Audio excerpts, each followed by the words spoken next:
Good afternoon, everyone. Hope you all are doing well. Let's take a look and see what's going on with Bitcoin. I'm doing this update a little bit early today. I had a couple late updates the past week, so I wanted to do this update early.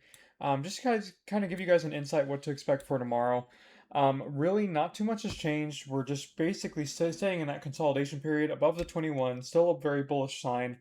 I am potentially expecting a follow through tomorrow. So whether or not it's to the upside or the downside is a bigger question, but I'm hoping that at the start of this next daily candle, we get a dump through the middle of the night. If we can get that, there's a potential that we get a strong bounce in the morning when we have all of those Fed folders happening. So, that being said, I mean, you can take a look. This is a very tight consolidated candle, basically staying within about an $800 range for the most part. You have 64,969 as your high, 64,147 as your low. You're staying within a $200 range, really, with 64,400 to 64,620 that I've seen for the most part. So it's just really almost like what you would consider a weakened candle. Very tight price action, not a lot of movement, not a lot of potential to make money, right? Taking a look at your 12 hour is staying above the 50 MA, so definitely showing you a bullish sign there. Your 10 hour kind of is in a bullish flaggish pattern. Potentially, we might see a retracement down to about 64,346 as a 786. But this is a very nice bullish flag here on the 10 hour. So again, I'm not a pattern trader for the most part, but I can't ignore when there is a good pattern, and this would take you up to about 65,415, almost double topping with this right here. So just know that that's a potential. We could get our way up to 65,740, which again is my first target. So that's kind of what I'm seeing for the 10 hour. The 8 hours staying above the 200, looking great. Getting a slight dip. This could even be, like I was telling you guys, a cup and handle. So nothing major there. Um, Taking a look at the 6 hour, 6 hour kind of had a compression doji, and getting an expansion to the downside. But again, it's just within a very tight range. So nothing that is out of the ordinary. If we flipped bearish, we would have gotten that bearish continuation down, right? So I am still, on the meso time frames, I am still bullish overall. Your daily, let's take a look at the 3 day here. Definitely has that inverted head and shoulders vibe. Same with the 5 day, kind of an Adam and Eve type of thing going on there. So definitely a potential that we could get the bounce. You could get that tweezer bottom on the weekly. So everything looking great so far. Let's see here. 30 minute. Kind of got that head and shoulders type of vibe here. So not really the best look, but there's a potential that it just rips up. That's what we've been doing. We kind of been making these head and shoulders like patterns, and it's just been pushing to the upside. So that doesn't really mean anything lately. You are getting below the 15-minute 200 MA though, and if I were to flip this, it would look like a long opportunity, right? You're that 21 cross, 50 cross. So definitely gives you that potential that we could get that move to the downside.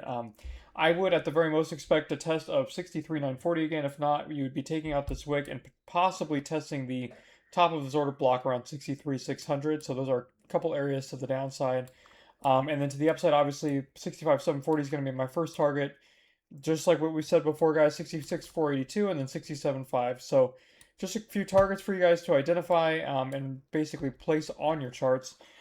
That being said, let's go ahead and move into liquidity. So taking a look at liquidity, you can see we're starting to unfortunately build up more of a bridge to the downside. I was hoping that we could close a candle above 64,685, which it doesn't look like we're going to.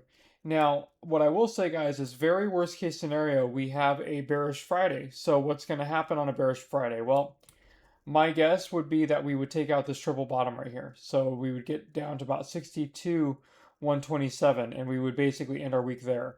So if that were to happen, though, just keep in mind that we would be losing that weekly 200, and there is a potential chance that August is going to flip bearish at that point, and we are going to take out some of this liquidity down here. Okay.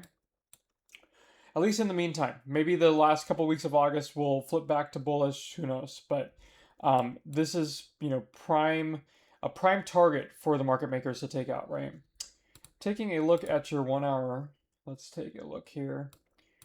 So your 1 hour, definitely looking like there's a lot of liquidity to the downside. You do have some up to about 65,737, that area we've been targeting. But you do have quite a bit to basically at least test that 63,800-ish area right above the weekly open. And I believe that is also around the top of that one order block. So definitely, a potential that we test this, get a bounce, and then keep moving upwards on the hourly. But just be well aware that, as the day progresses, especially with a very slow moving Thursday, there's a potential for a rollover at any given time. Okay. Taking a look at the 15-minute, like we said, you're getting that kind of that bearish cross coming, that bearish golden cross, the death cross. So you gotta assume that we're gonna at least take, out some of this red liquidity down here to about 63.8-ish area.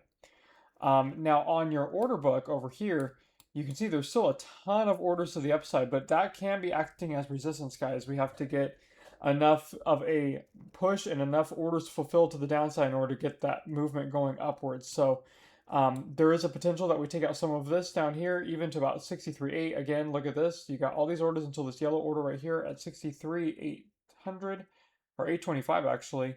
So you could take all of these orders, get a bounce off of 63.825, and then start taking them out to the upside. This is going to be your ideal setup for tonight. When we start our new daily candle, I want to see us dip into here, get down into 63.825 or somewhere in here. Even 64,000 would be great. And then tomorrow morning for the Fed folders, you're going to just drive up into here and take out a lot of this liquidity. Okay. All right. So that is what I'm basically seeing in the market for right now. You do have a single order at 63,600, so that's going to be kind of your worst case scenario for right now. Nothing really below that until you get to the 61.5-ish area.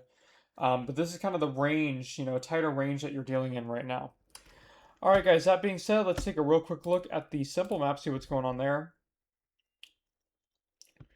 All right, so taking a look at the simple map, basically to the downside, you'd have to get past 64,080 using it as support, and then you could basically flow your way through to about 63,720.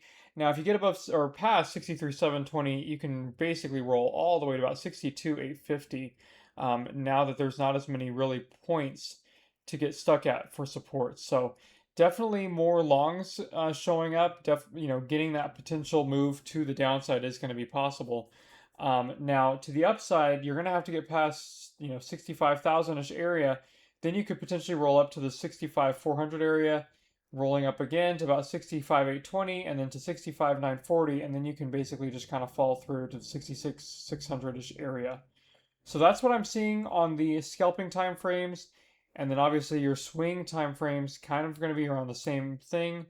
Let's take a look here. So for swing time frames, you'd be looking at a 64,080 as your first support point. Then to about 63,720, you lose that though. You got to drop all the way down to 62,850 and finally to 62,220. Now to the upside for resistance points to look for, a lot more than to the downside, right? So 65,000 would be our first point. We get past that at 65,400. We get past that around 65,610. Then about 65,800, 66,000, and then we can kind of flow through to about 66,600. So a lot more resistance points to the upside, which kind of aligns with this order book here. But that being said, guys, I mean, I told you what my expectation and what I would like to see is, tonight to drop and then tomorrow to pump. But the market's going to do what it's going to do, right? So that being said, guys, that is all that I have for you for today.